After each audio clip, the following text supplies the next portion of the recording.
Fact checking and corrections are encouraged. Can we get a cup of coffee in here, please?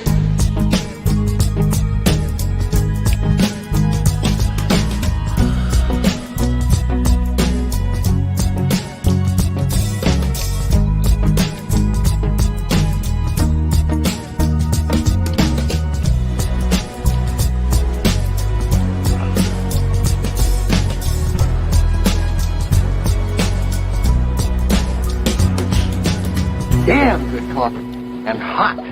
Damn good coffee and hot. Good morning, folks. It is Wednesday, hump day again. So go out and hump somebody. It is Wednesday, April 12th, 2023. I'm getting text messages at inappropriate times. Hope you're having a great day. Beautiful weather out here yesterday. I'm just getting a thing about today being canceled. I'm being canceled. Yes, I am. I'm not sure how today's going to go. But there is an attempt that will likely succeed, I think. But I say, I'm not sure how it's going to go. But I think it will end up with me being canceled. Not here. I mean, what does it take to cancel here? My electric goes out. No, I mean at the studio that I've been working at since late September, when I really should be back at school, because of a Met joke.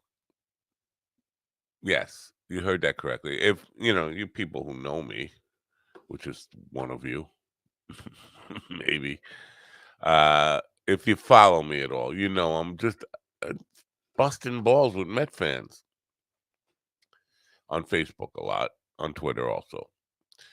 And yesterday I went from in the morning saying they were the greatest team ever and they were about to go on a dynasty run. Let's see what it said on Facebook here. For about 2 decades. Of course, exaggerating, just busting balls, getting the rabble on fire, the Met fans on fire, angry at me. Turns out one of the biggest clients for the studio is a Met fan, and he saw my post, my second post of the day. My second post of the day said these Mets, because they were losing. It was the 8th inning. I think they lost the game. I don't follow, but I just saw it came up on Twitter. The Mets were getting their ass kicked by San Diego Padres. So I wrote, "These Mets are the worst team ever. Pathetic." Now this is like a few hours after saying they were the best team ever. Worst team ever. Pathetic. My sister hits better than this lineup, and I don't even have a sister. The guy saw that post and was not happy about it. Decided that's enough to get me canceled from the studio. And he tagged the CEO of the studio in it and says, Ark, I was thinking of dropping EPM over this narrative. Serious, this is not a joke. He's telling the boss, look, control your boy from joking about the Mets or I'm going to pull my account.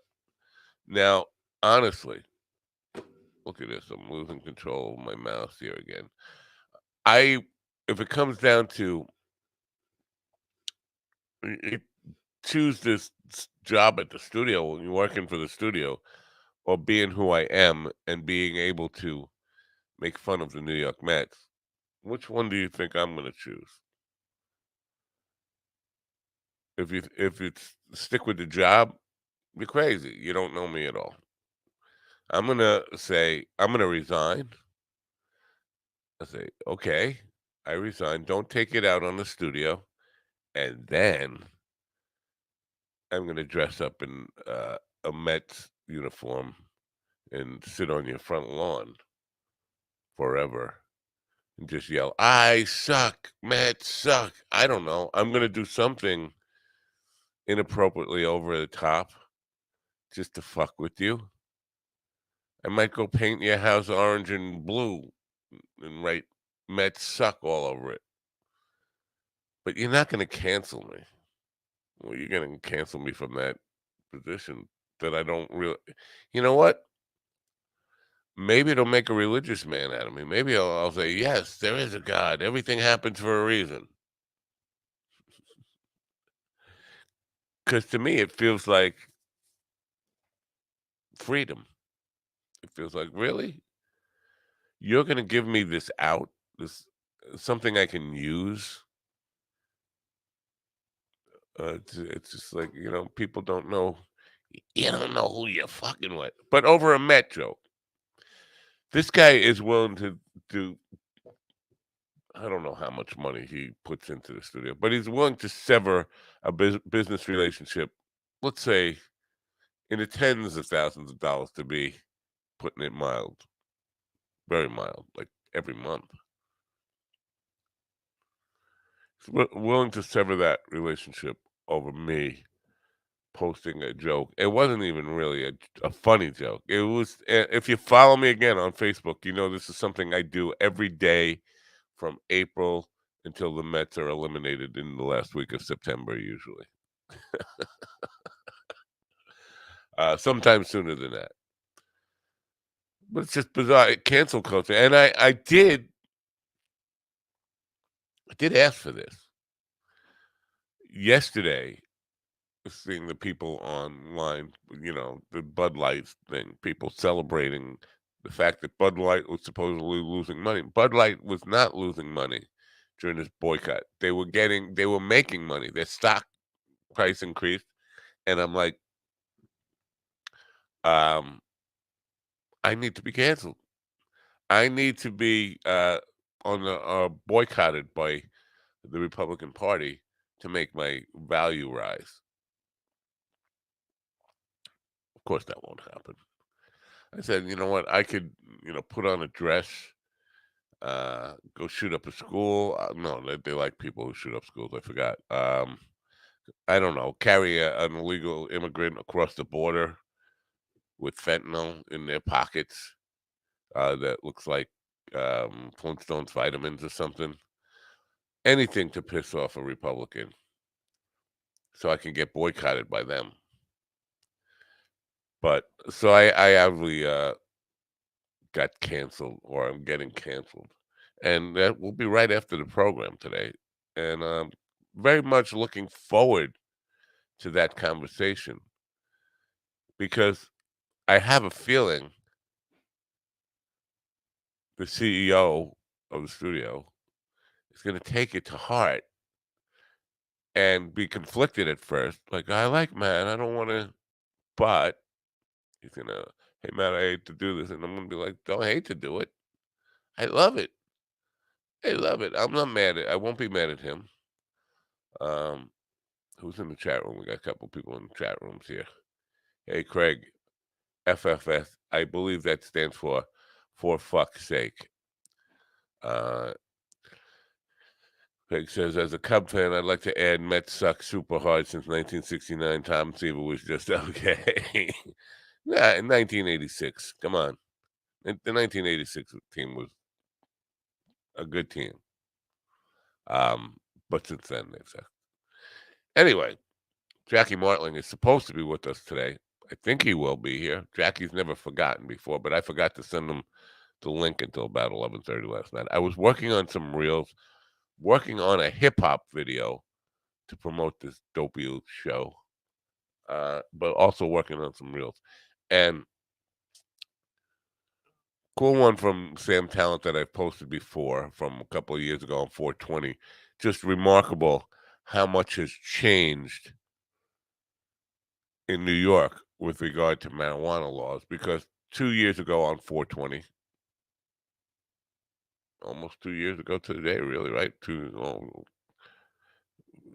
A year and 51 weeks ago, Sam Talent was on the show, and we were discussing weed laws in New York City. And at the time, recreational weed had not been approved yet in New York, or it was still being talked about back and forth. And all we could get was medical marijuana that was shake, like complete shake, like ground up, like powder. And Sam was showing me what he was working with there in Colorado with two gigantic, like mason jars full of big buds, and we were talking about a county executive or town supervisor who was swearing that once it did get legalized for recreational in New York, he was not going to let them have dispensaries here on Long Island. So we'd have to go to New York City or upstate to purchase weed legally when everybody else in the state was just going locally. And that was the topic of the discussion. But Sam said some funny things about in that interview. So I made a reel out of that. And then continuing making reels into the night. And then I realized I hadn't sent Jackie the link yet. But Gold by Jay Whitecotton. If you don't know who Jay Whitecotton is, I'm going to say this. I'm going to say this. Jay's not for everybody. He's going to piss some people off. People are going to misunderstand him. He's going to be controversial. He speaks his mind honestly and truthfully, and he's fucking brilliant. Fucking brilliant. And he was making me hurt. Even just listening back to it last night. Yeah, it's hard to really laugh a hard laugh on a video clip of just two guys talking. We get some chuckles in there, but when somebody sets me off to the point where they're actually hurting me, I'm laughing so hard. Jay did that in a number of clips last night. Now, he goes, again, this is from over a year ago, Halloween. Is it that long ago? Maybe it was just last Halloween. I lose track.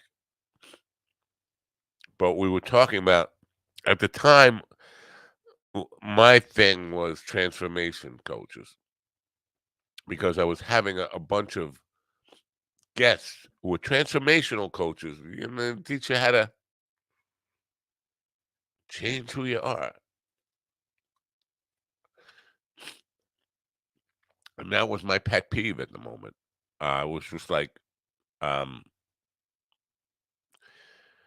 there's one thing, and pop psychology, if you follow this program, you listen to me, you know, it's a bugaboo for me. I don't like these people who never had any real education in counseling, psychotherapy, psychology, none of it. Just offering a one size fits all Tony Robbins store bought fixes for people, off the shelf fixes for whatever psychological weirdness you have going on. And I don't like that stuff.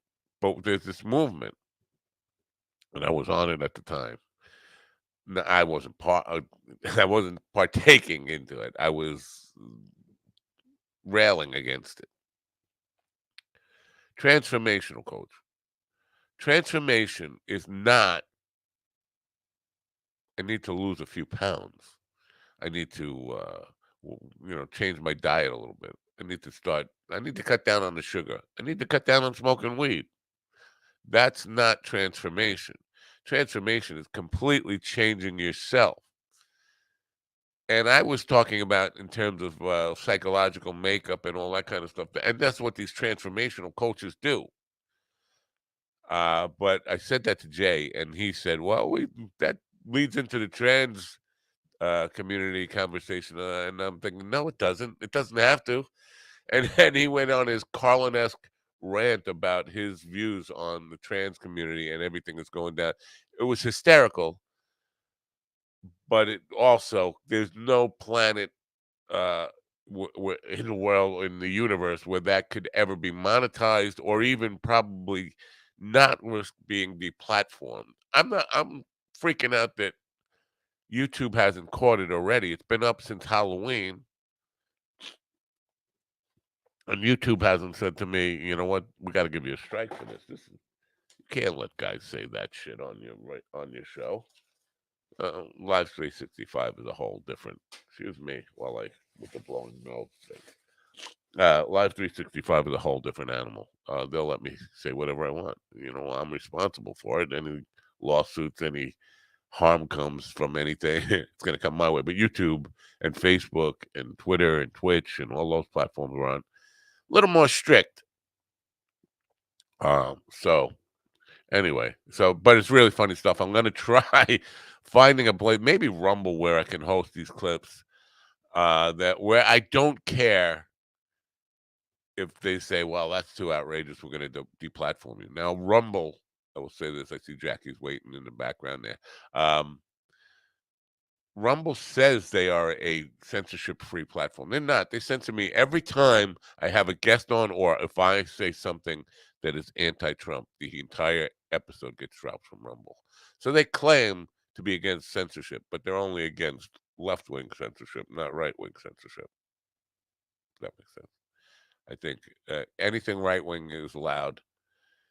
And listen, when I criticize Trump, it's not necessarily coming from the left. It's not a left-wing thing. It's a human being thing. I think he's a rotten person.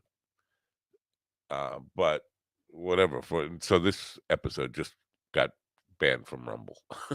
That's how they work. I guarantee it. Sorry about this. I'm having a morning with allergies going on.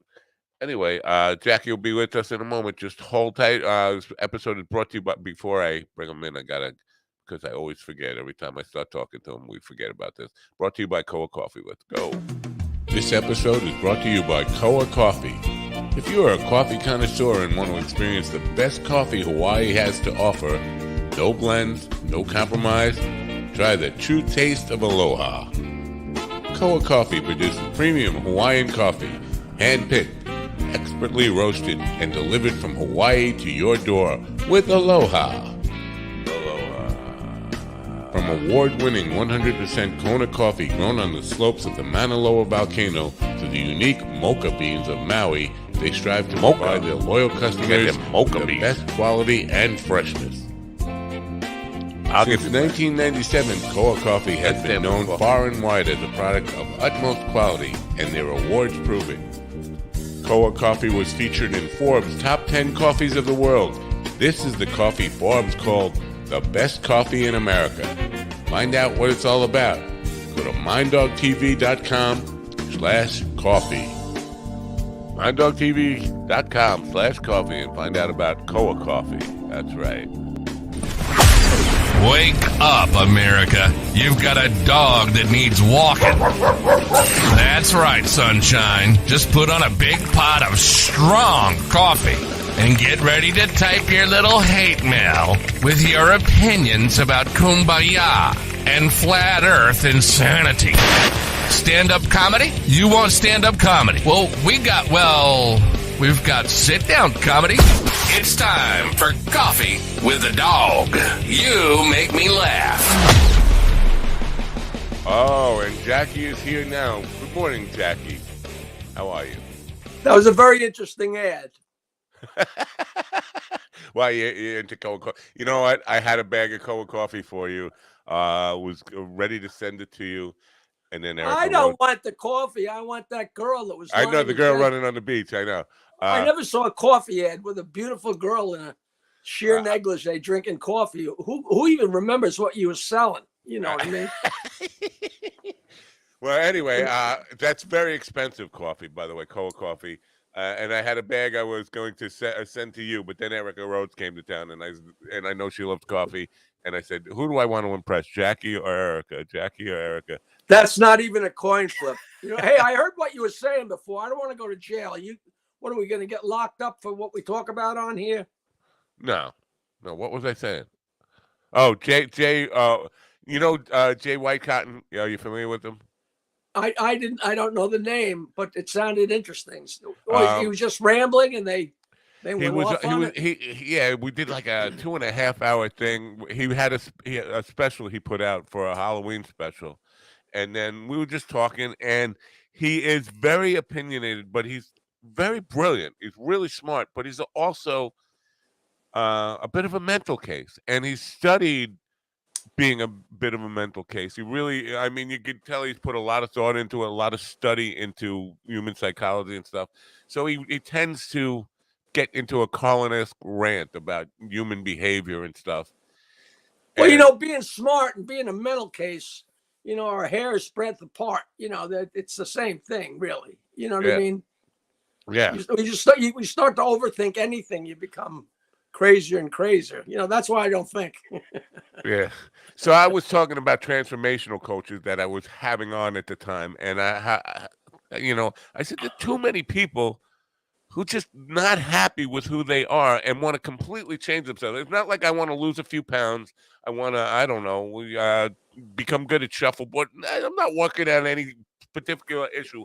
I want to become somebody else. That's what transformation is. And I was like, that is so weird. And then he brought that, he had to go from there into the transitions where he had some really, he doesn't hold back. And I don't disagree with anything he said. And it was hysterically funny. But it's the kind of stuff that the centers, they'll like demonetize me in a heartbeat, and just like say you can't say that on our platform. You just have to tread so lightly on everything, which I think is that's much more of a problem than the actual problem. If things aren't right out in the open, right here we can talk about them and swat them around and exchange ideas. Anything that's, not to use a bad expression, but putting it in the closet is the worst thing you can do, I think. That's exactly what his point was too, and that's what he was saying. But he was throwing in some things that you're not supposed to say, even in the context of how we address talking about things we're not supposed to talk about. It was just fucked up.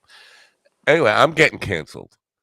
Not this show, but over a Met joke on Facebook. And it's not even a joke. It's just, it's an ongoing behavioral joke. And basically, I go on, I rip Met fans and I rip the Mets. I was born a Met fan. I was, raised in a Met fan family. I bust their balls and I bust my friends' balls because they always they think the Mets, they're calling the Mets world champions in spring training every year. It's like, this team is going to choke. How many times do they have to break your heart before you know it? So I bust their balls a lot. A guy who is, but that's part of the whole Yankees and Mets and baseball and being a fan of anything. right? Getting your heart broke is as big a part of it as winning the championship. Right. The whole thing is the ride, not the end game. Yeah, I get it. But so this is what I do, and this is my behavior. And anybody who knows me knows I'm just fucking around with stuff. The guy who is one of the biggest clients for the studio that I work for, he saw the post and he was unhappy about it, and he tagged the CEO of the studio and said, "You're gonna lose your account because of this guy with his mouth about about the Mets." Like, really? You're gonna get me fired? Like, I care. Like, I'm good with it. I'm ready to become religious. Like, yes, everything does happen for a reason. This is my way out. Thank you, Lord. But he's threatening to get me fired over what I said about his Mets. This is how crazy sports is. Was it a horrible, horrible thing or just a comment? Well, in the day, I had two. First one in the day was the Mets are the greatest team in history. They're about to go on a dynasty run. Greatest baseball team ever assembled in history. They're about to go on a dynasty run of 2 decades or more. That was the first thing. And then after they lost at night, I said, these Mets are the worst team ever. Pathetic. My sister hits harder than this lineup, and I don't even have a sister. And that's the one he reacted to. The one that Stop it. Well, that's enough to get a guy fired. If God forbid I really needed the job or any of that kind of stuff, and it was my livelihood and it was my family's food on the table, to get me fired over a Met joke is just bizarre. Back in I think when we first went to mornings on the Stern Show, I forget the reason. I guess the Mets were on the verge of winning the pennant or something, but Fred made like 2 carts, and one was like, let's go Mets go, let's go Mets go, which we play the day after if they had won. And I think the other one was Mets stink, they stink, Mets stink. And so just it wavered from day to day, which is like, it's so funny. But of course, what have you done for me lately? Yeah. So I'm just highlighting my own neurosis and multiple personality disorder or whatever, going back and forth between they're the greatest and the worst. But that's such a harmless thing to write, Really. And to go, not to just joke with me about it and say, because it wasn't a joke. This guy's this is what he is. Careful. But to tag the CEO and bring him into it, so he has to see it. Like, oh man, I know I got a conversation coming. And here's the thing: the guy's he's gonna succumb to it. He's gonna say, "This is my biggest client. I got to let you go," and he's gonna feel bad. And I'm gonna have to say, "Don't feel bad. I've been hoping, trying to get fired for forever." But you better not say that either. Biting your Yeah. tongue is a tough thing, especially when you think it's time to bite your tongue, because that's when you don't bite your tongue. Right, I can't not be who I am. You basically, if you're asking me to stop making on my own personal, like, it's not like I'm going out in your business and saying Mets suck or anything. This is in my basically my own home, talking to my friends. I can't fuck with them, and you tell me I can't do that, then I have to transform myself into something I'm not. You don't come into my backyard and tell me what games I can play. That's absurd. Right. You ever get that with the weed in the yard? Like neighbors saying, "Hey, those bushes. What if my kid sees them?" Any of that kind of stuff? No. Never ever in 22 years, and it's so funny because I have a nice house here on the water, and it's a decent hunk of land considering it's in a little tiny beach community. But the way my yard is set up, there's my house, and in the back corner is my garage, and between the garage and my neighbors, the whole side of their house and some bushes, it's a little hidden spot. And when I first moved in, I was like, wow, look at this. It's in the middle of nowhere. So I grew a few plants, and then each year I made it a little bigger, and then I defined it with some wood and then made it a little bigger. But it was so funny because I live right next to Center Island, which is like one of the most exclusive pieces of real estate in the world. And there's always helicopters going overhead. So I'm always freaking out thinking that it's a cop helicopter and they got a camera that they can put in a pot leaf and scan and look for it, And of course they could care less about it. And nobody ever bothered me ever. The only person that could actually see my plants through the hole in the hedge was my neighbor across the street, who was the top cop of Nassau County for like 40 years. Wow. But nobody could even care. And then my next door neighbor put a second story on their house, and all of a sudden they could see. But the only people I had to worry about was the neighborhood kids would come and steal a big bag of pot. But now I'm so old, I've been growing it so long that they're married and moved out and they got kids and they're long gone. It's funny. My next door neighbor, such a good guy. He recently sold a house. But at some point, I used to take my pot and put different pieces of tape on it, different color, just so I could delineate what was what. So if I gave Matt ruby red, you could say, oh, the ruby red was really good. All right, I'll give you some more. So I made a thing of pot, a Tupperware thing. I put in some red, and I put in some white, and put in some green. And when I did that, I put a piece of tape around showing what's on there. And I looked down and I couldn't believe it. Without thinking, I had created the Italian flag, which is so funny. So I go over to Larry's house, I knock on the door, and I say, Larry, you got to smell this. And, because I'm wondering, do the neighbors know? You don't want to go, you can't go say, do you know about my pot? Because then they do, right? Right. So I took the Tupperware thing, I held it on his nose, and I said, smell that. And he goes, I don't have to smell that. Every night I've come home for the last month and I open the car door, I smell that. Never even dawned on me. Of course, the whole neighborhood smells the pot, Yeah, there's a hemp farm in Santa Mauritius you can smell from about 2 miles away. But it's a lot more than you're growing, obviously, but still 2 miles. But no, the bottom line is nobody has ever cared or ever bothered, or not even one word, Right. So I've been lucky. Do you start planting for this season already? Did you do that? No, I have done nothing yet. I used to do the whole thing where I started them inside and got the seeds above. But if you start pot inside and do that whole thing and grow them and do the blah, blah, blah, and they get about the however big, and you put them outside, if at the same time you put a seed in the ground, within a month or 6 weeks, they're the exact same size. Right.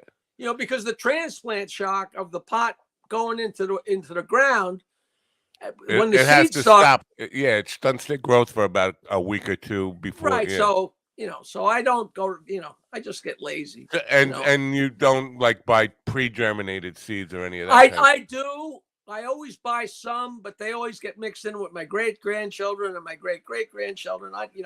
But I buy Yeah, Gorilla Glue seeds and plant a bunch of them. And I give them to my buddy, and he starts them. It's just for fun. I don't even hardly ever smoke any, man. I I know, I just know, I give it to everybody. I give tons of it to I got a buddy that gives food to the vets, I and I give him know. We met tons him. of. Yeah, and I give him, and he puts in little baggies, and the vets, PTSD guys and vets, and When, Vietnam guys. when I saw him, he was taking big shopping bags full. Yeah, well, I'm generous. I got a lot of. How much you want? I don't Send Ralph smoke. over. I don't smoke that much anymore either, but I do eat. I've made up for it with the edibles, but it's a whole different edibles. A whole different thing. Like it's a whole different kind of high. It's not. It's not like a smoking high. I met this guy who's starting a farm upstate because he's a vet. He's got his old vet battle buddy, and they're starting a farm upstate that's going to be completely worked by vets, to give them something to do and blah blah blah, and he gave me some edibles, and I have not taken them. I haven't eaten anything since college because I got so. I'm sure I've told you this before. I ate a brownie and didn't get high, and ate another one, didn't get high, and after about 5 brownies, an hour later, I'm just crawling up the wall saying, just begging to come down. Just let me down. I'll be a good boy. That would be the edible situation. What the hell? These fucking mice, mouses. Um, that would definitely be the edible situation. It's hard to know how much to take. You feel like you didn't take enough, then you keep taking them, and then you're way too high. There it is. Right. I think you got to take like whatever is 5 milligrams or 10, and then you got to wait. You got to give it an hour, and you don't realize how long an hour is. An hour is a long, long time. If you're waiting for something. So these vets who are doing the farm, are these the same people who are doing this event that you're doing tomorrow night with Peter Bales over at in Oyster It's Bay? completely unrelated. The thing tomorrow night is for Orchestai Farms, which is a farm that my buddy's daughter started, Alethea Vasilis and her husband, and it's a farm on planting field. You know what planting fields is in Oyster Bay, and it's a big organic farm. Completely, all the workers on the farm, or they're not just autistic; they're neurologically challenged people, but they do incredible stuff. And you want to find a charity to give money to that doesn't split the. You can't do a charity for the Mets and piss off the Yankees, and you can't do a charity for the Democrats without pissing off the. And even the oyster situation in Oyster Bay is crazy with the clam diggers and the people that are dredging. So finally, everybody. Autism is amazing. You mentioned that. There's not a person you can mention that to that doesn't have a daughter, a cousin, an aunt, an uncle. That's too many people. This is gonna be because I'm reworking on my book, and I think I'm a hypochondriac because I think I have hypochondria. That makes me. But a lot autism is a thing that people will. My wife diagnosed me with high functioning autism, and that she might be right. But the point I'm making is, or trying to make, is that people just like say, "Oh, I think you've got a high functioning autism," and people are like, it's like a fad. Which is sad for the people that are really challenged with it and really have a problem. It just kind of neuters the whole thing. I remember your girlfriend stopped in to say hello to you. This is Kiara, who used to co-host the program. She's saying hi, Jackie, to you. It's Kiara. Hello, gorgeous. I still love you. I still say hello to Jesus for me. She's so pretty. I interrupted you. You were saying that basically that fake diagnosis or self-diagnosis is a shame for people who actually have the disease. It's so hard to label. I know I drank so much for a long time, but what's too much? I mean, there's people that drink a bottle of vodka every day. I was never that guy. I know in the 70s, it was a big deal to say, well, let's take a night off. Let's not drink on Monday night. But we weren't drinking bottles and bottles and bottles of vodka. And in the 90s, when I was on the Stern Show, Nancy got me to go see this woman. I saw this woman because she's an alcoholic counselor, and she said, I'm an alcoholic. And I said, well, I go to work 5 days a week at 6 o'clock in the morning. And we're also doing a television show. And I also do gigs at night. And I also have put out, at that point, 3 CDs that I record, edit, market, do the whole thing myself. And she goes, well, you're a functioning alcoholic. I said, yeah, well, I'm functioning pretty goddamn well, wouldn't you say? You know what I mean? It's it's not like it was a blockade to my life, Yeah. No, the difference between an alcoholic and a drunk, an alcoholic goes to meetings. Right. That's it's But what do you drink beer? Was beer your thing? that was it. Like I always used to say in the 70s when I played rock and roll, I drink beer and drank a lot of Jack Daniels. And then in the 80s, I drank Bud. And in the 90s, I drank Bud Light. So in my mind, I was very gradually tapering off. Right. It was so stupid. Yeah. But I couldn't have got up and gone to work. I very rarely missed a day of work. I think there's a big difference between beer and hard liquor. People who bang out the hard liquor every single night. There's a huge difference between that and a guy who has a 6-pack at night, or somebody wakes up in the morning and has to have that shot. Yeah. My father was like that. My father used to go to work at 3 o'clock in the morning, and he would get up and do a shot. Like 3 o'clock in the morning, he'd do a beer as like an orange juice thing to wake up, and then have a shot, and then drive to work. Jesus, crazy. Yeah, all his life. Wow. That's why he died young. I'm looking for you for the promo pic for today. I go on Google and I see Jackie the Joke Man Martling performs for military veterans, and I see this picture of you, and you're in your driveway. It's like a winter shot, but you look like you're old and you're like kicking somebody off your lawn, like an old man. Get off my lawn! That's the picture they have in the LI Herald, but it's from a couple of the same, I guess, sort of. Fundraiser that you did in April of 2021, 2 years ago. Same time you were doing something for veterans then. But I'm always doing stuff for Sid Mandelbaum and Rock and Wrap It Up. Anything he has to do with vets. I'm always the most unflattering picture, though. I mean, you look like you're about to kill the reporter. They don't show you the reporter in the picture. They just show you like. Now you got to show me this picture. I got to see if I can add it on here. I mean, it's probably because I changed my system over here. I got to go back to the old system here. We got a nice write-up in the Herald. Not the Herald. Was it the Herald? Yeah. No, a Newsday. Because right, you sent me that link to the Newsday article the other day. Yeah, Blue Bloods was here, and it was really, really great. Made a lot of money and made a lot of friends, and they were really great.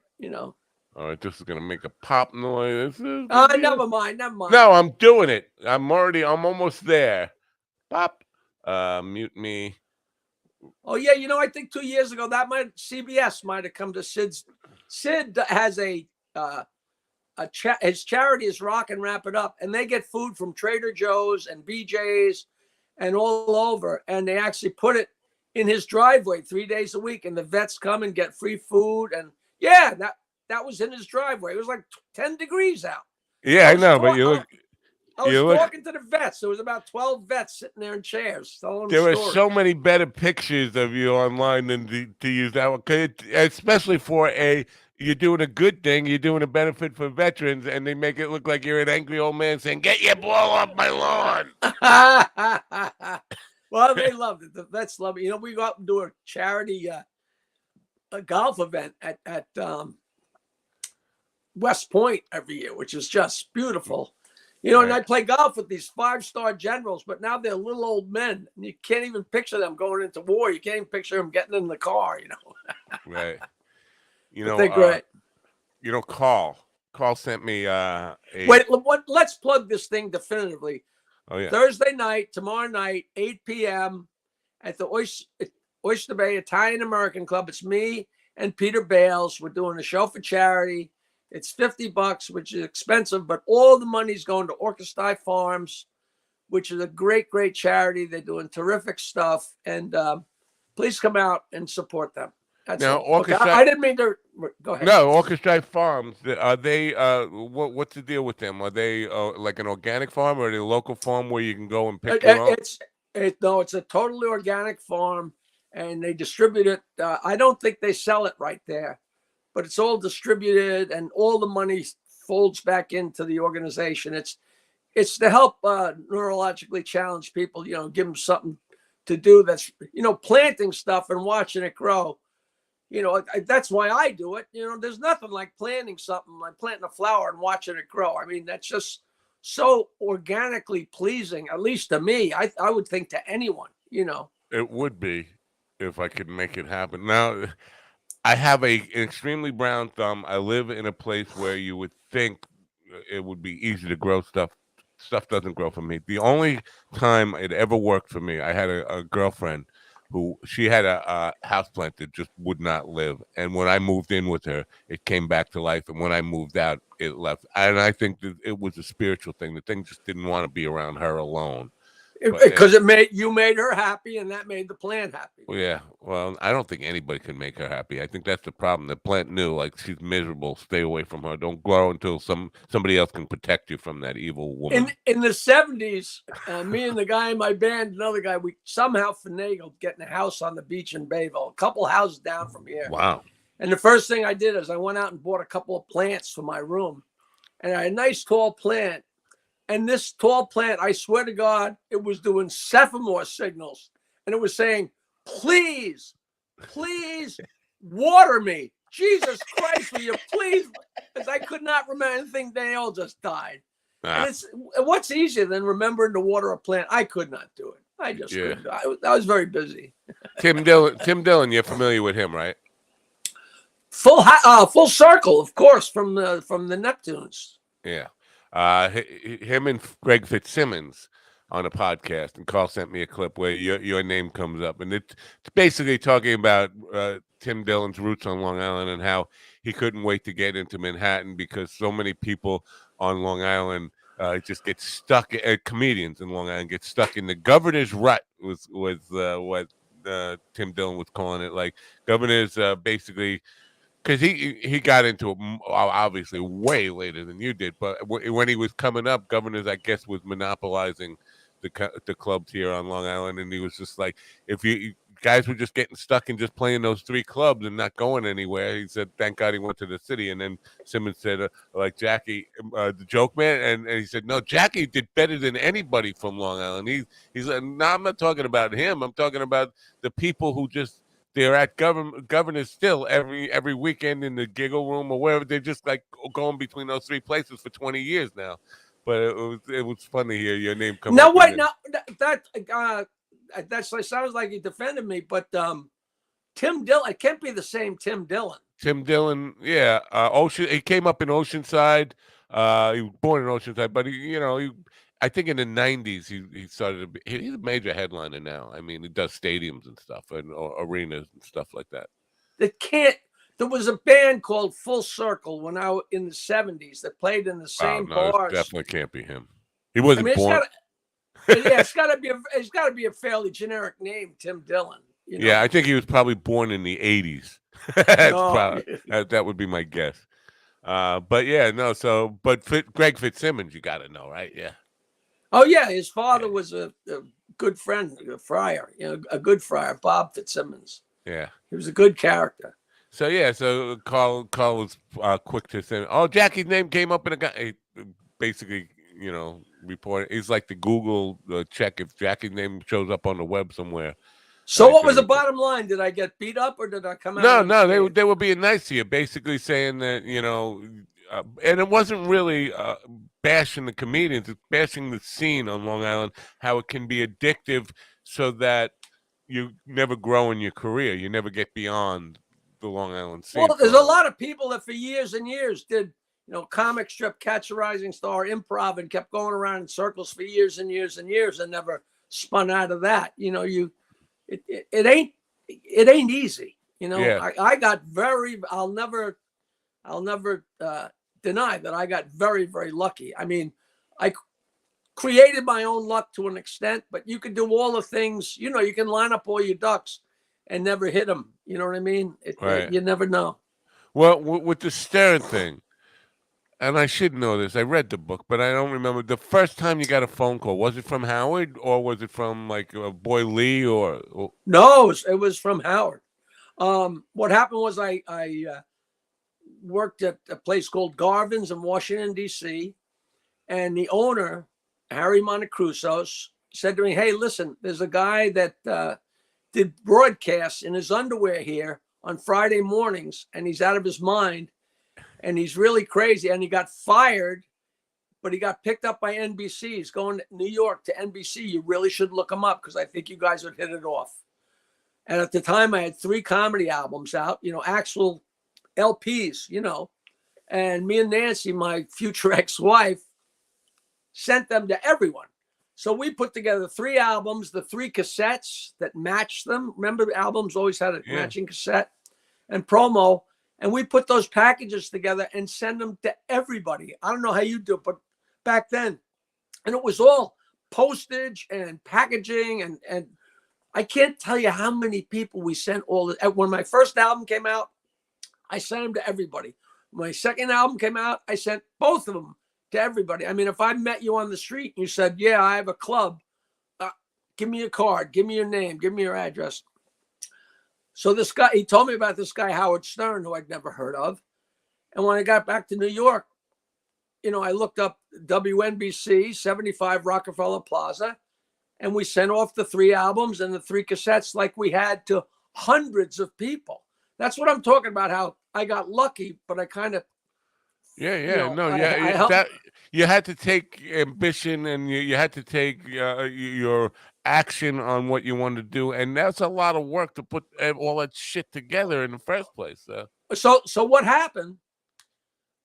He moved. I think he came up in like maybe October or November, and I sent all my stuff to him almost right away. This was in August. I work at Garvin's, and then I sent all my stuff. Never heard from him.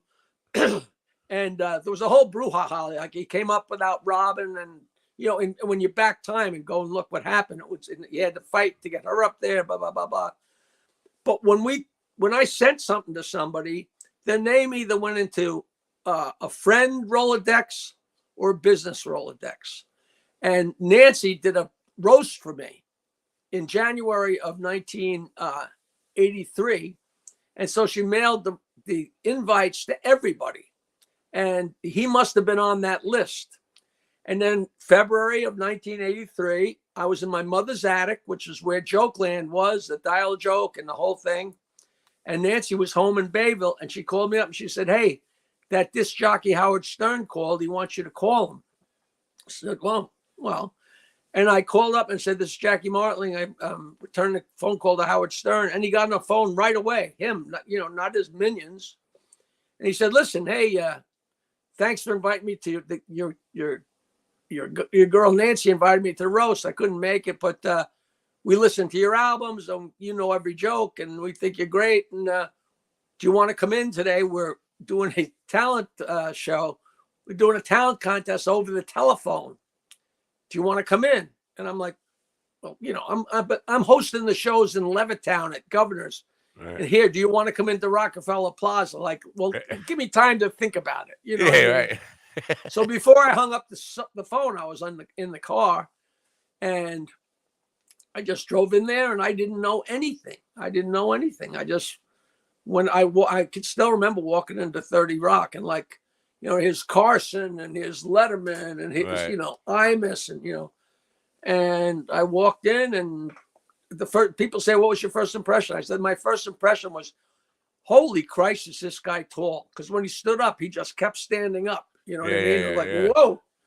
Tall and skinny. And that leads to the impression of like, wow, it's really tall. It's like a Empire State Building.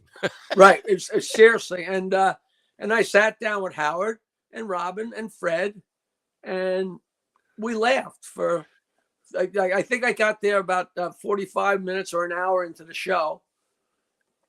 And I didn't have anything to do except sit there and comment and laugh. And at the end of the show, he said, "Man, you're a lot of fun. Why don't you come back next week?" So obviously I did. Right. And that's how that happened. He's trending a lot lately on Twitter, like, but not for good reasons, basically. And I was thinking about this a lot because I basically his career was kind of there as like always in the background of my life. I saw him when he came up. And I'm thinking I saw him come up as an immature adult who was acting like a teenager, and now I see him as a premature geriatric person who's acting like a old Jewish grandfather. Like that's what he sounds like on the air. Like, and there was no ever adulthood for him. He went from being a pubescent teenage boy to an old man. Like, It's like those years where we have a freezing cold winter, and then there's no spring, and all of a that's sudden how it it's starts summer. life. All of a sudden it's summer. I don't listen, so I don't know. And I hear less and less from people, but I don't listen to him not. either, but I will listen to a clip when they post it on Twitter of him. Robin, here's the problem with Joe Rogan. I'm like, wow, he turned into an old Jewish guy. Like,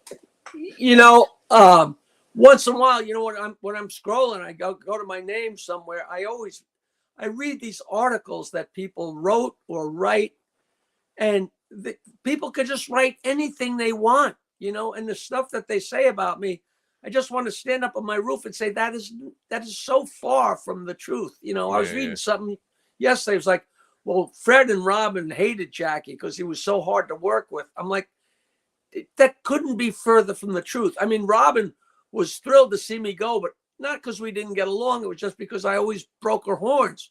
But me breaking her horns was a big part of the show. right. It was, and people, because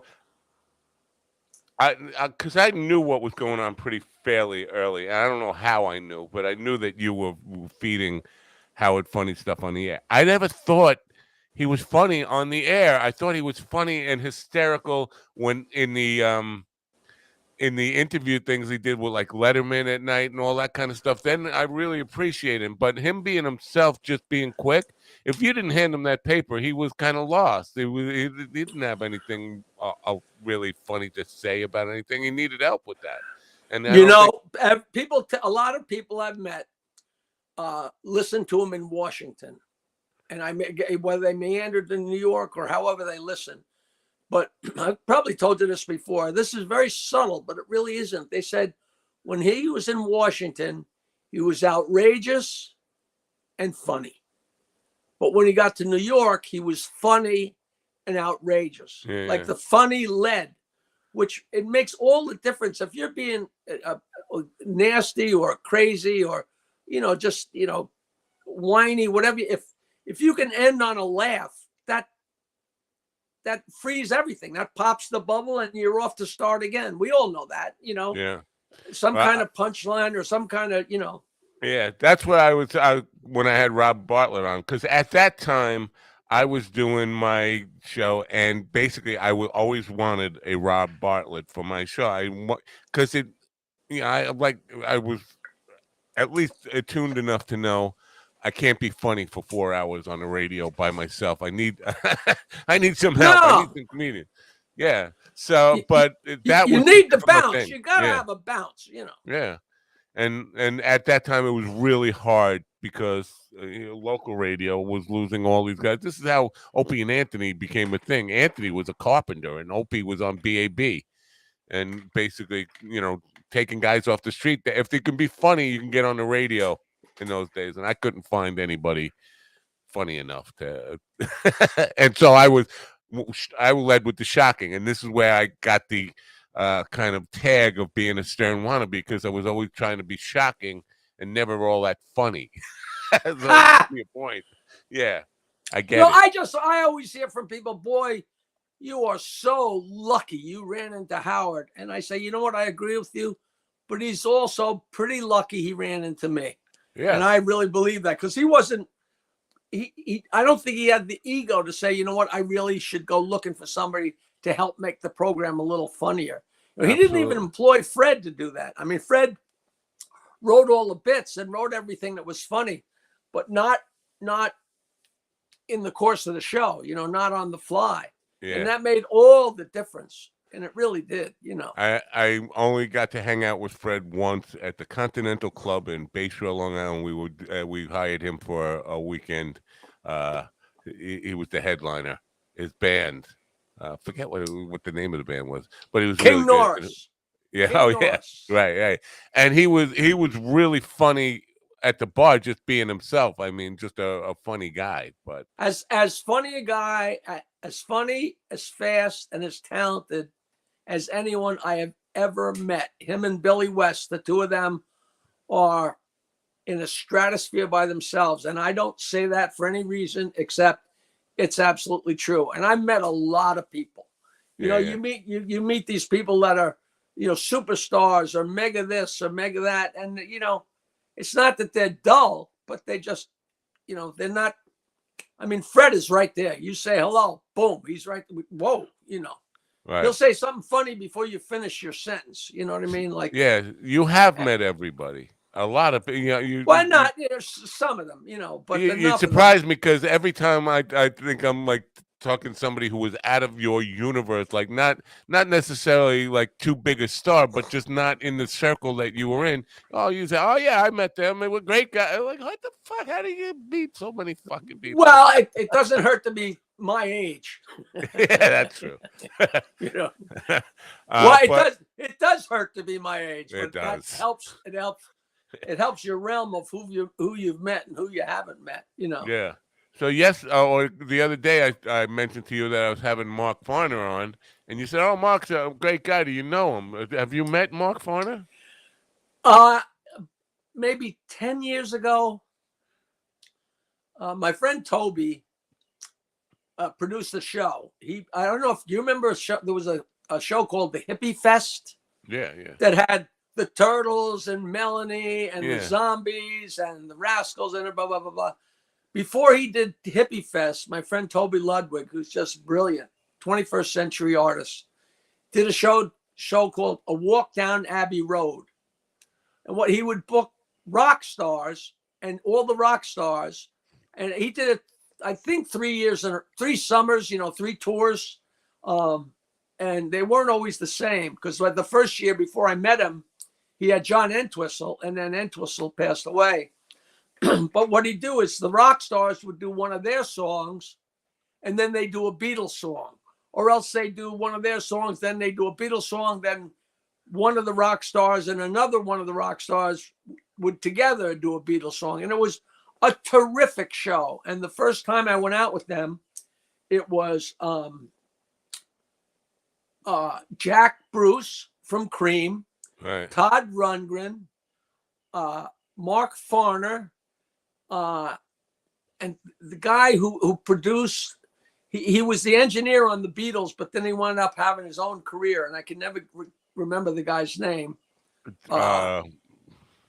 Mike, Now, Mark, whatever. And there was, and also a Joey from Badfinger. And it was so much fun. And I went to a bunch of their gigs. It was funny because they used to play Maxwell's Silver Hammer. And I remember I ran around in the bowels of Hilton looking for a big pot and a spoon so I could do bang, bang, Maxwell's. That was my. yeah, But yeah, Mark Farner was on the show, and Jack Bruce and Todd Rundgren did not get along. I mean, it literally got to the point, you couldn't believe this, Matt, where Toby had to separate them and put them on opposite wings of the stage, like in the school bus when you separate the bad guys, you're in the front, you're in the back. And Mark Farner every night would introduce his songs. And he's a real rah, rah, yah, yah, American. Yeah, buddy, you brothers and sisters. And every night his spiel would get a little longer. and he'd get up and when it's his turn to sing, I guess, what's that classic song? I'm Your Captain, or Yeah, I'm your captain. He's like, Closer to all right, Home. now listen, brothers and sisters, I want you to love each other. I want you to get all together. And it would be excruciating how long he'd go on. And at one point, he he, uh, he was going on and on. Jack Bruce was about 3 feet tall. And Jack Bruce walked over, and he's about nose to nose with Mark Farner's balls. And he goes, just sing the fucking song. And Todd Rundgren's like, leave him alone. And they almost had a fight and the audience, I'm sure, thought it was part of the thing, Right. which it wasn't, and then the next night they had to separate him. And he couldn't have been a sweeter guy. He was so nice, but I think that whole rah-rah thing, I think that's coming from his heart, from his gut. I don't Definitely think is. Definitely. it's not like he's going out there and say, all right, let me put on this persona, He is the precursor to Kid Rock and Ted Nugent. There's something in Michigan that makes, you went to school there. There's a whole, I don't know, it's like a southern attitude, southern northern attitude. I don't know how to explain it. I could never, it's that, it's like they're all angry because they had to make the cars or something. Remember there was the MC5, they were so crazy.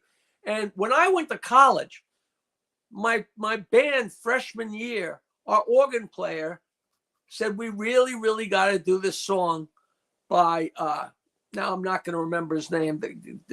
He's a huge rock star, but he was already on his second comeback. Wow. He had gone away. Bob. I don't know. Bob Seger. Seger? Bob Cleaver. Bob Seger. He had a show. He had a song, and he said, "Look, this is going to be a Motor hit." City, Motor City, yeah. He had already gone away, and he was coming back in 1966, and he wound up becoming huge. And Ted Nugent. When I was in college, he had a band called the Amboy Dukes, and the cover of their album was like 100 different pot pipes. But according to him, he never had a toke pot in his life. Yeah. His story changes. But Journey to the Center of Your Mind. You ever hear that song? Yeah. I mean, it was off the charts. But now that is one wacky dude, man. Yeah. They all are. Mark too. I love Mark. Talked to him many times. It's amazing for me that somebody I grew up idolizing, one of my heroes calls me Brother Matt. To me, that is, hey, wait a minute. This is Mark Farner calling me Brother Matt and picking up the phone, and I can call him. It's like, what the fuck, man? Right. It's like hanging out with Leslie West or just not being bosom buddies, but hey, pal, how you doing? It's good to see you again, But Mark's crazy, too. I mean. Now, how did you cross paths with him? Somebody, I might have been Liberty DeVito, Billy Joel's drummer. Somebody introduced me to him somewhere along the line. I forget. But he's a 432 guy, which is, I don't know if you're familiar with 432. Guitars are tuned to A440.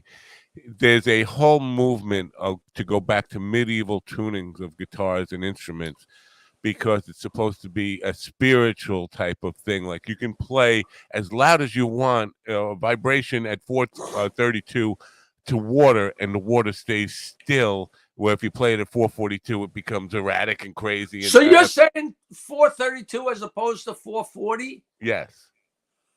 I never heard of that. It's a QAnon thing. It's kind of like it's all tied into these medieval ideas and UFOs and all spirituality and all this stuff. So that's what he's into a little bit. But medieval people didn't eat children, did they? I don't think so. I mean, I wasn't around. I mean, I know I'm old, but I wasn't around. Does he talk? Does he address that? No, he doesn't talk about it all that. He's just into this 432 stuff. But the thing is, like when he goes on television and stuff, he's got to have orchestras redoing their entire instrument. Like he was on whatever, the Huckabee show on Fox or whatever, and he's got a 32-piece orchestra behind him, they all got to recalibrate all the instruments. Even the piano has to tune down to 432. That is the craziest thing I ever heard. Yeah, yeah. It's got There's to a lot, sound. big movement about that. It's got to sound exactly the same. There's no Adam Neely, who's one of these guys who does a YouTube thing. He's a jazz musician and music like theory guy, and he breaks it down and he says there's nothing behind this 432 stuff. It's basically you're just retuning your guitar or whatever, but it's not any different. Nothing changes vibrationally. Right, it's like tuning your guitar down a key so the lead singer has an easier time, so Eddie Brigatti can hit the notes. You know what I mean? Exactly. Yeah, but it's not even quite that far down, so it's just weird. No. Yeah. Do you know my story with Liberty DeVito? No. What about the Billy Joel band? We were doing a charity thing with my friend Lance Elder. He used to do the New York Higher Education Assistance Corporation, and they have big events at the Garden City Hotel 10 or 15 or 20 years ago. And at the end of the night, we were walking out, and I don't know how I got word of it, but they said, the Billy Joel band is staying here because they're doing a couple nights at the Coliseum. Or I forget exactly what it was. But I went home and filled 2 garbage bags full of my crap. This is when I had You Push the Nose That Tells a Joke, and the Comedy Calculator, and the CDs, and the shirts. Just being my idiotic self. Drove home from Garden City, filled these 2 huge garbage bags, came back to the Garden City Hotel, and I said to the girl behind the desk with the guy, please make sure that the guys from the Billy Joel band get this. I don't care if they throw whatever they do, but just make sure they get it. A year or 2 later, I forget how much later, Billy was playing at the Coliseum, and it was us. It was me and Robin and Gary and Nancy, a bunch of us. And we went to the green room. Now, Billy had his own green room, so he wasn't there, but the rest of the band was. And Liberty said, Jackie, you made me a hero with my father. His father was in an assisted living program or one of those homes, Yeah. and they would all sit and eat lunch. And one day his father walked in with my joke in the box, with a little plastic box, and he put it in the middle of the table. And it was the filthiest jokes in the world. And you push the nose and it tells one joke. And he said the old timers went berserk, and they push it and push it. It was a cassette tape until it ran out. And when it ran out, you flip it over. It was the same thing going the other way. But they were so old that by the time the 100 jokes played, they completely. And he said for days and days, it was like, Charlie, get out the box or whatever it was. So he became a hero. So that's my claim to fame with the Billy Joel band, is I made Liberty DeVito's father's assisted living people happy. I mean, you can't get any more tangential than that, Yeah, I vaguely remember that because my mom and Liberty's father were friends, and basically she ran the facility that you're talking about. So. Oh, you're kidding! You're kidding! Did she know about that? Yes, I vaguely remember that. It's like in the back of my mind, something going on there. Yes. Now talk about 3 degrees of separation. I'm telling a story, and your mother ran the place. I mean, right. That's crazy. Yeah, that's crazy. My mom was a little bit off the. She used to say, "Oh, joke line." No, yeah, the joke line. No, it's. Hold on. You've reached 999-922 WYNE. A guy walks into a store. Yeah, I'm not doing a very good Jackie. I'm sorry. Apologies. No, that's cool. It is what it is. I'm always when I hear that. Oh, you can't get it. Apologies. That's the Omnipop line, and I always turn it off, and I forgot to turn it off. How do I get an Omnipop? I want to get an Omnipop. Just what ask me. What happens when you call the Omnipop line? They say send your press kit, or if it's important, Barbara will call you right back. We'll text or whatever. What happens when they call that line? I never called it. I don't know. But what do you tell me what you want to do? I thought I'll send you Tom's phone number I got Tom Ingenino. That Injegno. Ingenino. That's why he doesn't call me INGEGNO. back, because I don't pronounce his last name right. Yeah. Hey, Matt Naffo. Yeah. He's funny because if he's got somebody like he wants to do, he'll call me back. You know, when it serves him, he'll call me back. Whatever. Well, they got a name for that. Yeah. It's called show business. You idiot. I know. That's how it works. You know. So yeah. Where was I now? I forget what I was even talking about. Liberty DeVito's. Oh, Liberty and your DeVito. mother. Yeah. So my mom was really funny with because she ran this place, and Stevie Wonder had the head of his fan club was in the drug rehab part of the hospital, and she would get me Stevie Wonder's personal phone number. And all these people, you got to call them. They'll help you with your music. Like, I can't call Stevie Wonder up and say, "Hey, Stevie, it's Matt. My mom's taking care of your fan club president." It's so funny because lay people have no idea the layers of Yeah. Now there's a weird one. Do you know my Stevie Wonder story? No. I went to Michigan State, and it's funny. I lived in Snyder Hall, which was it was called Snyder Phillips, and Snyder Hall was one side, Phillips Hall was the other side. It was the men with Snyder Hall, the women with Phillips Hall, and beneath the whole thing was a big rec area with like a piano and the grill, and that was the common area. And when you walked out of Phillips Hall and looked across the street, directly across the street was Berkey Hall, where all those people were gunned down. That was right where I went to college. So meanwhile, Stevie Wonder had a monster hit when he was like 12 years old with Fingertips. But then he went away for a long time. He disappeared. He went to the Lansing School for the Blind. And I would come back from class, and Phillips Hall was towards campus. So you'd come into the girls' side, walk down the stairs, and go through the grill and the rec room to go back to the boys' side. And Stevie Wonder would be there playing the piano. He'd be down playing. This is between Fingertips and whatever was next. His next hit wasn't for, I think, like 6 years or something like that, or 5 years. Right. And he'd be playing the piano, and he was great. But it wasn't like there was a crowd around him. Like a few people listening, and this guy's doing his homework. It was very, and I remember I was uptight about saying anything, but my friend Red sat down. Hey, Stevie, we used to see you at the Murray the K show when you did Fingertips. Oh yeah, that was so much fun, man. That's funny. You said But you were at the uptight. time you had, no, because that's the name of his next hit. That's why I was uptight.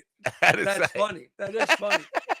But I knew, being a guy that wanted to be a rock and roll guy, even at that point, I was an old hand at failing. So just what he had accomplished already, just the fact. I mean, nobody knew he was going to have another hit or not. Right. As great as Fingertips was, who knew? Yeah, he was that was so already funny. a one-hit wonder, little Stevie Wonder. One-hit Stevie Wonder. That's great. Yeah. So yeah, you're right. It's a small world. 6 degrees, 1 degree of separation. Sometimes and you don't even know about it until later in life. It's really funny the way things work out sometimes. Tomorrow, Orchestra Farms comedy benefit featuring Jackie and the one and only Peter Bales. And you might want to smell Peter Bales' dick. I don't know. I don't know. Why did I even say that? It's at the Oyster For Bay. the people that are undisciplined in the comedy wares of Long Island, Peter Bales had a one-night fling with a very, very popular woman who was on a very popular television show in the 60s. Yeah. But we're not going to say that it was I Dream of Jeannie, are we? No, we're going to say it was Bewitched because she's, you know what? If I had to, honestly, I think Jeannie was far more sexy and stuff. But for me, Elizabeth Montgomery was my first crush. I would, if I had to choose between the two, I'd take Samantha over Jeannie. See, I'm a little older than you, so it was always Donna Douglas. Oh, Donna, my brother was into Ellie Mae Clampett. Wow, she was. So that was the farmer's daughter, man. You know. oh yeah, 8 p.m. to 10 p.m. Oyster Bay Italian American Club. They don't have any. Oh wait, is there an address here? Yeah, it's 48 Summit Street, #1, Oyster Bay, New York. That's right. You can't miss it. It's right off the parking lot behind Yeah, whatever the behind God, something. Yeah. And now, so who are you? MC? You're not hosting it, right? You're the head. Bales is going to host and do his time, and then he's got another guy who's going to do it just a few minutes, and then he's going to do me. And the ticket link is confusing, but the ticket link is on jokeland.com. Right. So if It's you go right to up on my top. if you go there, it's right in your face. And you just click it, and boom, you can buy tickets and Right.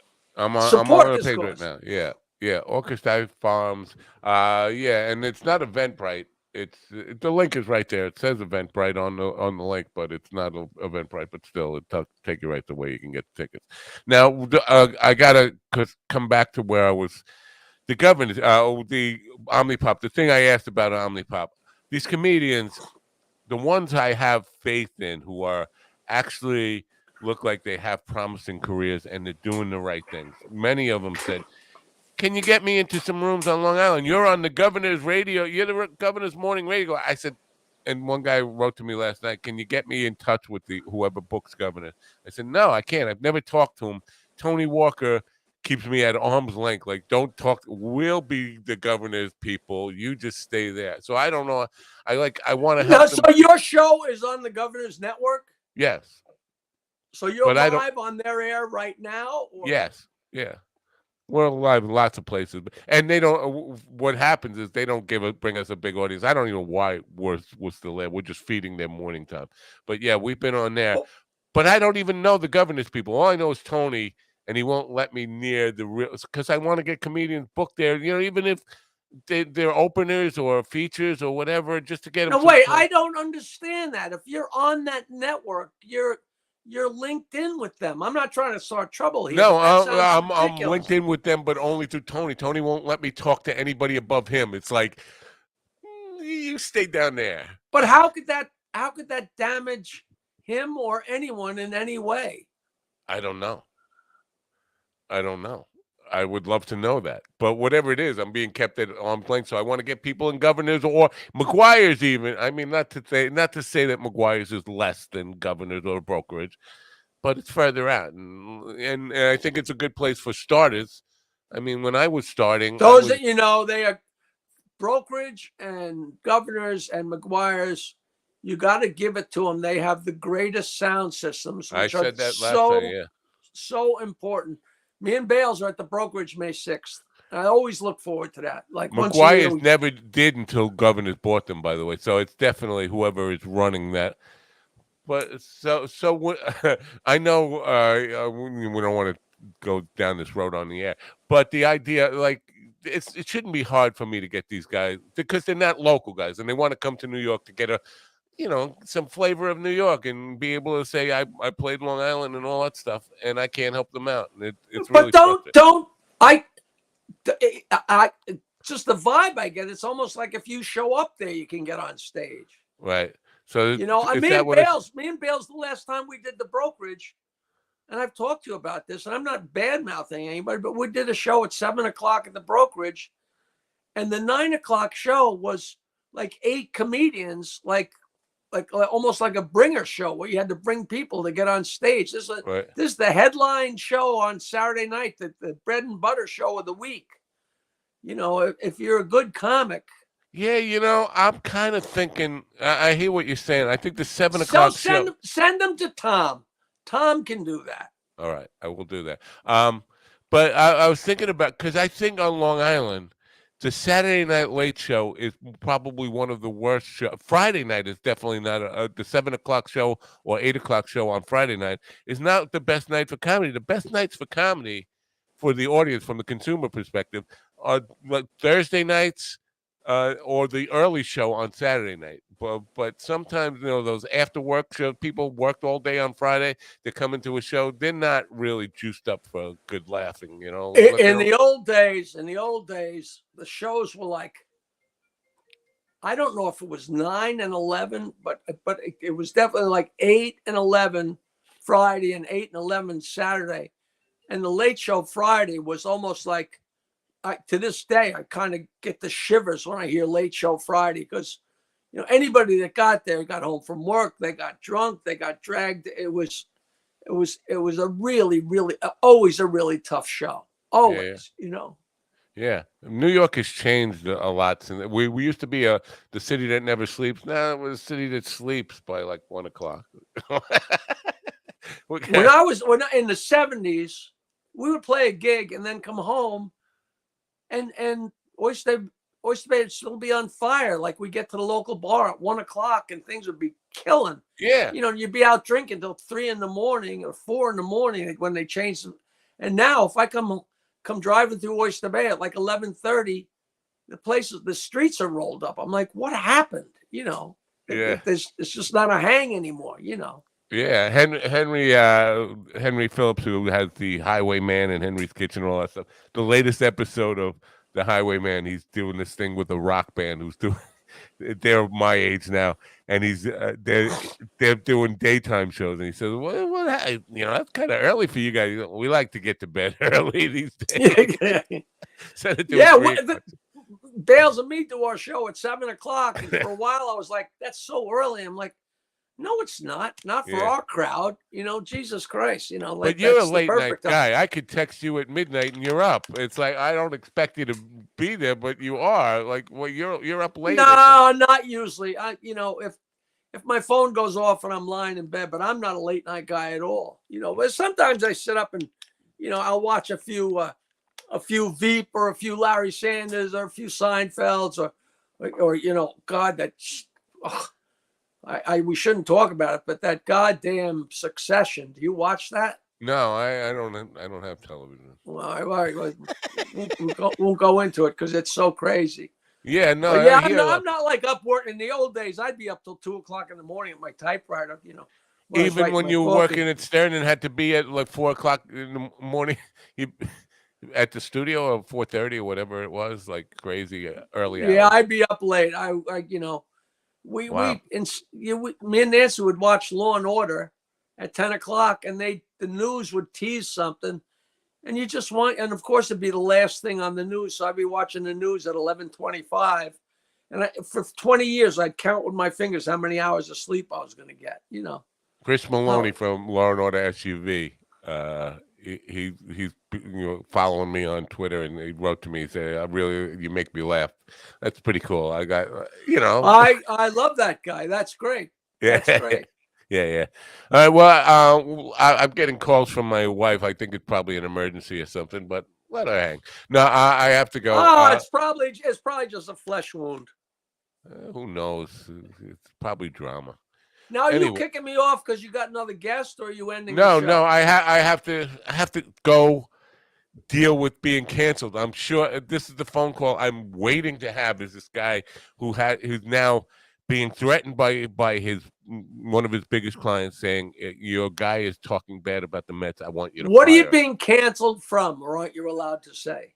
I am this chief operations officer for EPM Studios, which has been a commercial videography thing that wanted to go into the art stuff. We produced a show, a food show that I've been directing and all that kind of stuff. We're producing some music stuff and some comedy stuff. We were trying to get into producing comedy specials, and this is what I'm doing. I run the studio. I'm basically now, where is it? Is it a place I ever based out of around Konkoma? EPM. Did it ever have any other names? No. The Elegant Pixels Media, he's got lots of different companies under that. He does real estate photography and videography and all that kind of stuff. He does headshot, regular photography stuff. Well, do me a favor. Once you quit, would you tell him I'm available? You don't want it. You don't want it. This is why I'm looking at it as a good thing. And I'm not quitting. I'm letting them cancel me because it feels good. They're not going to cancel you. They're going to slap your hand, and that's going to be that. You're trying to ease the pain in case something happens. And I understand. I I want the prestige of saying I've been canceled. I've been fired for no good reason. So people, it's like Munchausen by proxy. Like when the woman wants her kids to be sick all the time so that people will come over and comfort her. I want Right. the positive attention I'm going to get for being fired. You wouldn't bad get fired. You wouldn't get fired if you didn't matter. So it's proof that you matter to somebody on some level for something. I'm not going to stop saying the Mets suck. Uh, They're not going to get me, to do that. If that's the case, I'll just put on a Mets uniform and walk in front of your house all day. Say, my team sucks. My team sucks. Whatever, anything that if I know it bothers you, I'm going to up the ante a little bit. But so that's a phone call I'm waiting. Well, I don't know. I don't remember. I know we did this recently, but our documentary got distribution, and we actually have a release date of July 18th for Joke Man. I don't know where it's going to appear yet, but that's exciting. I'm not all that excited about a summer release. I think your back to school time Christmas release would be better. No, but it's not a release like it's going to be it's just going to all of a sudden finally be available. So when somebody says, "Hey, didn't you have a documentary?" Oh yeah, well, now I'll be able to say, "Yeah, if you want to see it, it's on harryschmidlap.com or something like that." Yeah. And did we talk about EarthCam? No. All right, so we'll tease that for next time because I got this great friend. Have you ever heard of it? No. It's earthcam.com. He's the guy. Did you ever see the 2.5-minute video of the World Trade Center being built? Yeah, I've seen that. Well, this is Brian Curie. He's the guy who did that. And he has this amazing business. He's got cameras all over the world pointed at all different things. He's got a 24/7 camera on the Abbey Road crosswalk, on Times Square, on a blues club in New Orleans, on the Apple Blossoms. He's just a brilliant, brilliant guy. And we might be putting a 24/7 camera here in my studio at Jokeland, which would just be a hoot, right? We don't want because when Jamie fell asleep during the podathon, we did a 46-hour podathon for Andy Andrews when he had cancer here. And Jamie fell asleep, and our biggest fear was he was going to wake up and start masturbating immediately. So there was a famous story. Mark Coppola, you know who he was? Mark Coppola. Yeah, you know what? We were part of the team that threw him in the pool, and he got all angry at Copac. A graduation party for his sister. We threw him in the pool with his clothes on, and then on BAB he went. Yeah. He was the overnight guy at K-Rock, and he was playing Freebird, and I guess he leaned back in his chair and he fell asleep, and the record skipped for like hours, but there was nobody listening, so nobody called in. It was the greatest story in the world. Wow. Nobody even knew it. He woke up and it was skipping. They said, it had been skipping for hours. Nobody cared enough. So one of the things the youth misses out on is the internal skipping of a record. Like they have no clue what that is. I know vinyl's making a comeback, but things don't skip anymore. They treat them pristine. You don't have that. Right. People don't take the record off the turntable and throw it in the corner like they used to. Yeah. Well, my records were so scratched up. I used to tell people, pretend you're sitting around a campfire. That's what I used to say. Crackle Pops, they don't have any of that stuff anymore either. The bad old days. Yeah, but there was something, I don't know, maybe it's just nostalgia that I like that stuff. But nostalgia ain't what it used to be, I know. All right, I'll talk to you soon. We'll get you back next week or the week after soon. I know you got stuff coming up. Your calendar's kind of full, but I do want to check on what the emergency is and then get this thing settled. Well, good luck. Let me know. I love coming on here. Do you get complaints from your listeners that you're having me on too much? No, not at all. No, for the most part, everybody loves you. They all want, I don't want to revisit the Stern stuff with you every time. I don't want to talk about that. But this is the kind of the comments. Well, I never mind that. So you can always. If somebody has throw a question or two. Yeah, they all have specific questions about things that happened 25 years ago now. But I remember them all, and most of them a real lot of the information that's out there is not true. So I never mind setting the story straight. I really don't. That's the thing I run into a lot too. Is I know this. People have told me stuff about you that I know is not true, and what happened on the Stern Show and all this stuff. People have some really wrong ideas or been told. There's urban legends and stuff like that it's just not right. Not right. Yeah, and there's nothing you can never put the toothpaste back in the tube, but I don't mind discussing it. Yeah.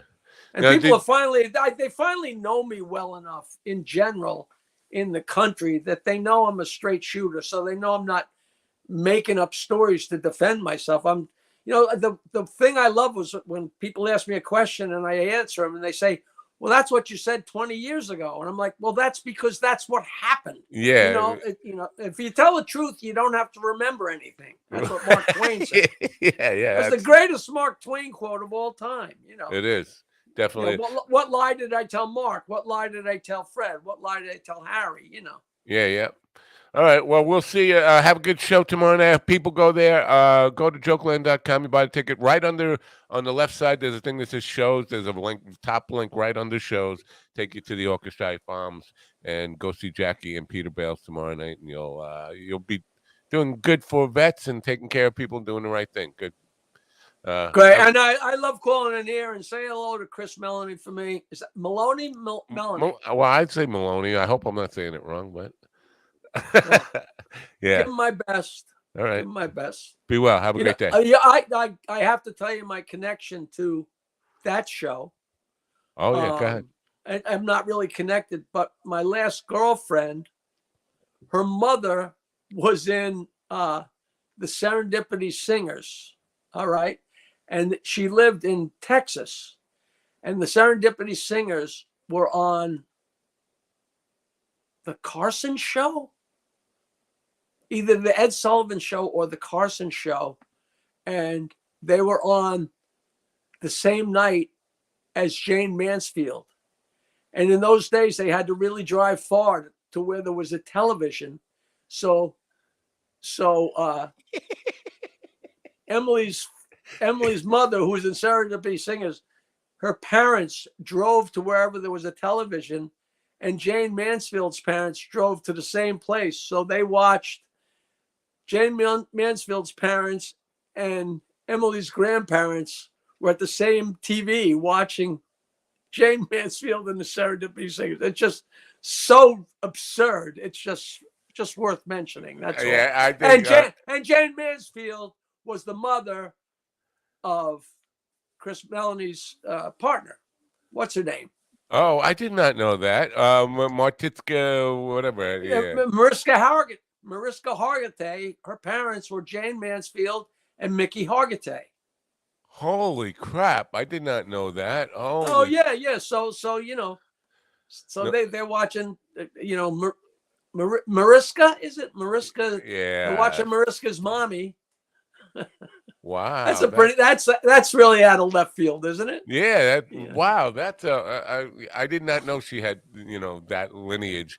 But the joke, what you were talking about driving to a television reminds me of there's a Lemon Drop Kid Bob Hope movie, and it's a guy comes in and he's drunk, and the joke is Bob Hope says to him, "Oh, you've been watching television again," and nobody gets that joke because in those days the only place you could watch television was in a bar. So if a guy was drunk, you'd say, "Oh, you've been watching television," right. And nobody gets the reference. Like that's how you know you're old if you get that reference. Well, yeah, people used to gather around the storefronts that had a television in the window when Milton Berle was on. Right? Yeah. So exciting. Pretty cool. Now, you're not old enough. I remember going upstairs to my aunt's, and the television was the size of a house, and the screen was like 8 inches. Yes. And in my mind's eye, I can still see Milton Berle in a polka dot woman's dress. Yep. Sometimes things just plant an impression in your head. Yeah. All right, go tend to your business. I'll never shut up. All right. See you later. Have a good day. See you later. Bye for now. Jackie the Joke Man. Go to jokeland.com. Buy your tickets for the vets. You're here on Long Island. even New York City boroughs, all that kind of stuff. Come out to Long Island tomorrow night to see Bales and Jackie do their thing for the veterans at the Italian American Hall in Oyster Bay. Just go to jokeland.com. Anyway, I gotta run. I gotta go get canceled. Go face the firing squad. You guys have a great day. I'll be back tomorrow. The one and only Mark Farner. I can't say the band. I'm just going to call it Mark Farner's American Band. And you know who I'm talking about. Will be with me tomorrow. See you then. Turn on your radio. Bye for now.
listen to me now. Listen to me, listen to me, listen to me now. Listen to me, listen to me, listen to me now. Listen to me, listen to me, listen